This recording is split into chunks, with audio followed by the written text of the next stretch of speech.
¿Qué tal? Hoy vamos a hablar de algo que va mucho, pero mucho más allá de simplemente escribir prompts. Nos vamos a meter de lleno en una disciplina completamente nueva, una especie de ingeniería de software, pero para construir agentes de IA que piensan por sí mismos.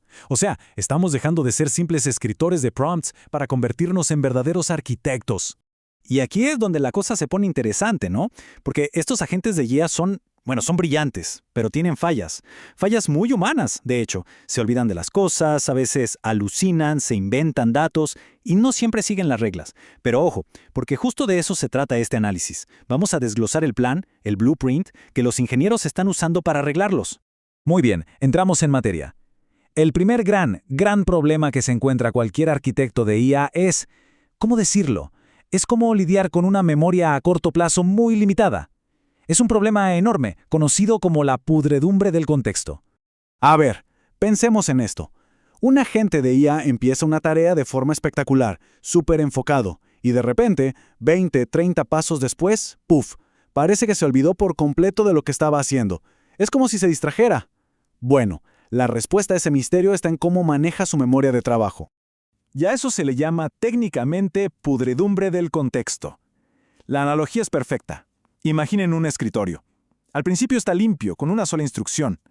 Pero a medida que la gente trabaja, va dejando papeles por todos lados, resultados de herramientas, errores, sus propios pensamientos, y el escritorio se llena tanto que la instrucción original queda enterrada bajo una montaña de desorden. Ahí es cuando el modelo pierde el norte y se desvía. Ahora, fíjense en la solución, porque aquí está la magia. Antes, la estrategia era como, toma todo y le dábamos a la gente toda la información de golpe. Un desastre. Era saturarle la memoria desde el minuto 1. Pero el nuevo enfoque, el contexto justo a tiempo, es, mucho más inteligente. Es como tener un asistente que trae solo el documento que se necesita, justo cuando se necesita. Así, el escritorio mental de la gente se mantiene limpio, ordenado y siempre enfocado en lo importante. Pero esperen, que la cosa se pone todavía más sofisticada. Los ingenieros han desarrollado unas técnicas increíbles. Por ejemplo, la compactación de contexto. Aquí la propia IA, cada cierto tiempo, se detiene y hace un resumen de su propia conversación. Tira lo que no sirve y se queda con lo esencial. Luego está la purga automática de estado, donde la API es como un servicio de limpieza que va quitando resultados viejos que ya no hacen falta. Y por si fuera poco, le dan herramientas de memoria externa, literalmente la capacidad de tomar notas en archivos, creando así una memoria a largo plazo que no se borra al cerrar la sesión. Ok, ya resolvimos el problema de la memoria, o al menos sabemos cómo atacarlo. Ahora vamos con el segundo gran dolor de cabeza, las alucinaciones. ¿Cómo nos aseguramos de que la IA se base en hechos reales y no se ponga a inventar cosas? Bueno, aquí es donde entra en escena el famoso RAG, o generación aumentada por recuperación. Pero, ojo, estamos hablando de su versión de nueva generación. Miren, el RAG de toda la vida tiene un problema. Un problema que la fuente describe genialmente como la miopía del fragmento. Imagínenlo así. Cortamos un informe financiero en pedacitos. Un pedacito dice, los ingresos subieron un 20%. Genial, pero ¿de qué empresa? ¿En qué año? Esa información estaba en el pedacito de arriba, que ahora está perdido. Sin el contexto completo, ese dato no sirve para nada. Se pierde la visión global. Y la solución a esta miopía es francamente brillante. Se llama recuperación contextual. La idea es súper simple pero poderosa. Antes de guardar esos pedacitos de información, usamos otro modelo de lenguaje para que actúe como un etiquetador. A cada fragmento le añade los datos clave del documento completo, el título, el autor, el año, lo que sea importante. De esta forma, cada pieza de información viaja con su propio pasaporte de contexto. Esto no es un ajuste menor. Reduce las respuestas incorrectas casi a la mitad. Y claro, los sistemas que se usan en el mundo real, los de producción, son todavía más complejos. No se la juegan a una sola carta. Usan un proceso, un pipeline de 3 pasos, que es como un equipo de detectives. Primero, el detective de palabras clave. Busca coincidencias exactas. Luego, el detective conceptual. Busca ideas similares. Y al final, llega el supervisor que mira los informes de los 2 detectives y decide cuál es la combinación de pistas más relevante. Es un trabajo en equipo. Muy bien, vamos al tercer gran desafío. Y este es un clásico, un verdadero choque de mundos. Por un lado tenemos a la IA, que es creativa, un poco caótica, probabilística, habla en sugerencias. Y por otro tenemos el software, las APIs, que son rígidas, precisas, deterministas y solo entienden órdenes exactas. ¿Cómo hacemos que estos dos mundos tan diferentes se entiendan? Y esta imagen seguro que a más de un desarrollador le da un escalofrío. Ese maldito error JSON.parse. Es el resultado de cuando la IA intenta hablar software y se equivoca. Una coma mal puesta, unas comillas que faltan y ¡boom! Todo el sistema se viene abajo. Es sin duda uno de los puntos de quiebre más frustrantes cuando intentamos integrar estas IAs en aplicaciones reales. Pero para eso, por suerte, existe una solución que es un verdadero game changer, la decodificación restringida. Y quiero ser claro con esto, no es una sugerencia que le hacemos al modelo, es una camisa de fuerza. A nivel del motor, del núcleo del modelo, esta técnica lo obliga, lo fuerza a que solo pueda elegir palabras o tokens que encajen perfectamente en la estructura JSON que le pedimos.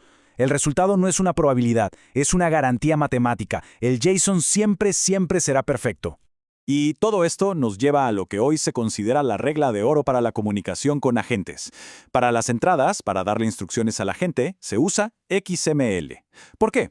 Porque las etiquetas, como instrucciones, son como barreras que separan nuestras órdenes de los datos del usuario, y eso es clave para la seguridad.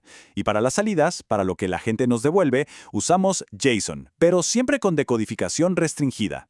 Entonces, la regla es simple: XML para hablar con la IA, JSON para que la IA hable con las máquinas. Bien, hagamos un recuento. Ya vimos cómo solucionar la memoria, cómo anclarla a la realidad y cómo forzarla a ser precisa. Pero, ¿qué pasa cuando el problema es tan grande, tan complejo, que un solo agente, por muy perfecto que sea, simplemente no puede con él? Bueno, la respuesta es la misma que usaríamos los humanos: formar equipos. Pensemos en tareas gigantescas. Por ejemplo, refactorizar una base de código de millones de líneas, o hacer un análisis de mercado que involucra miles de fuentes de datos. Un solo agente se ahogaría. Es imposible. Lo que necesitamos es una forma de dividir ese problema enorme en tareas más pequeñas y que varios agentes colaboren. Y eso precisamente nos lleva de lleno al mundo de las arquitecturas multiagente. Y en este mundo hay dos grandes filosofías. Por un lado está el modelo jerárquico, el de subagentes. Esto es como una empresa tradicional. Hay un jefe, un supervisor que recibe el problema y lo divide, delegando tareas específicas a sus empleados especialistas. Es súper eficiente y ordenado. Y en la otra esquina tenemos los equipos de agentes. Esto es más como una mesa redonda, donde todos son expertos y colaboran. Debaten, se retan entre sí. Es más caro, claro, pero es perfecto para problemas complejos que necesitan múltiples perspectivas. Y con esto llegamos al último punto, y es el más importante de todos. Porque está muy bien construir estos sistemas tan complejos y sofisticados, pero ¿cómo sabemos si realmente funcionan? Y más importante, ¿cómo sabemos si son fiables? La respuesta es que las pruebas de software de toda la vida, aquí, ya no sirven. Necesitamos una forma completamente nueva de pensar sobre cómo medir el éxito. A ver, en el software tradicional todo es blanco o negro. Una prueba pasa o no pasa. 1 o 0. Pero la IA es estocástica, lo que significa que tiene un elemento de azar. Si le hacemos la misma pregunta 5 veces, podríamos obtener 5 respuestas ligeramente diferentes. Por eso nacen los evals o evaluaciones. Los evals cambian la pregunta fundamental. Ya no preguntamos ¿funciona sí o no?, sino que preguntamos OK, ¿cuál es la probabilidad de que funcione bien? Perfecto. Y para medir esta probabilidad, los ingenieros usan métricas específicas. Una de las más importantes es esta que ven en pantalla: PAS-ATK. Desglosemos qué significa esto. El PAS-ATK mide, en esencia, la capacidad intelectual del modelo, su potencial puro. La pregunta que responde es: si le damos K intentos, digamos 5 intentos, para resolver un problema, ¿cuál es la probabilidad de que acierte al menos una vez? Mide qué tan brillante puede llegar a ser el modelo si le damos varias oportunidades. Pero claro, en una aplicación real, la brillantez ocasional no sirve de nada. Lo que se necesita es fiabilidad, consistencia. Y para medir eso, hay otra métrica, una que es mucho más exigente, y es PAS-K. Y el PAS es totalmente diferente. Mide la fiabilidad a prueba de balas. Aquí la pregunta es: ¿cuál es la probabilidad de que el modelo acierte todas y cada una de las veces durante K intentos seguidos? Si K es 5, tiene que acertar las 5 veces, sin fallos. Esta es la métrica que obsesiona a los ingenieros en entornos empresariales, donde un solo error puede costar millones. Esto no mide inteligencia, mide confianza. Entonces, si juntamos todas las piezas del rompecabezas, la gestión de memoria, el anclaje a la realidad, la precisión matemática y estas nuevas formas de probarlos, nos damos cuenta de algo profundo. Ya no estamos solo escribiendo prompts, ya no le estamos dando simples instrucciones a una máquina. Lo que estamos haciendo es diseñar sistemas complejos, casi autónomos. Y eso nos deja con una pregunta final para reflexionar. ¿Estamos solo construyendo herramientas más inteligentes o estamos de hecho siendo los arquitectos de un nuevo tipo de mente digital?